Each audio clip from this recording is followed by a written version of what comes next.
Depuis quelque temps en été, ou bien le week-end si la météo le permet, des rassemblements peu académiques ont lieu sur le parvis de l'université de Berne, capitale de la Confédération helvétique. La majorité des gens qui se réunissent ici sont des jeunes et en général ce n'est que quelques heures auparavant et par internet qu'ils ont appris la tenue d'un botellón, comprendre rassemblement alcoolisé. Rassemblements qui prennent souvent la tournure de cuite en masse. La police de Berne surveille de près ce phénomène d'un genre nouveau. Elle essaye néanmoins de rester discrète. En Suisse, boire en public n'est pas un crime. Le but du botellón est de battre les records précédents en réunissant toujours plus de participants. À la nuit tombée, on comptera environ 1400 personnes sur les quelques centaines de mètres carrés du parc. Des personnes apparemment ravies d'être là.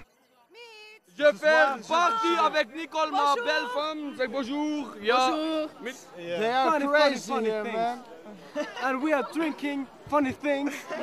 Bien évidemment, la plupart des participants pourraient aller faire la fête dans un bar ou en boîte de nuit. Mais se pose alors le problème du prix.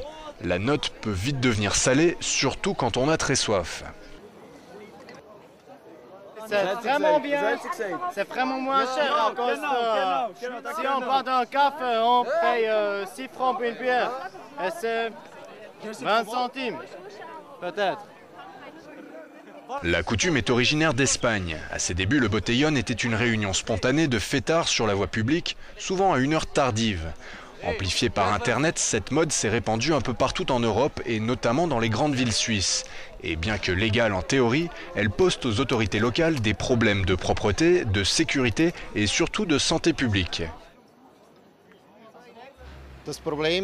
Lorsque des gens appellent à ce type de rassemblement par Internet, cela nous pose le problème de l'imprévisibilité. Combien de personnes vont répondre à cet appel? C'est le week-end, alors combien d'alcool les gens vont-ils consommer? Et puis s'il y a beaucoup de personnes dans le même lieu, il y a des impératifs de sécurité à respecter. Interdire ou encadrer ce genre de rassemblement, les municipalités du pays sont divisées sur la question. L'hiver tempérera sans doute quelque peu les ardeurs des pro-botellón, mais certains activistes du mouvement annoncent déjà qu'ils seront de retour l'an prochain. De beaux mots de crâne en perspective tant pour les municipalités que pour ces fêtards dionysiaques d'un genre quelque peu nouveau.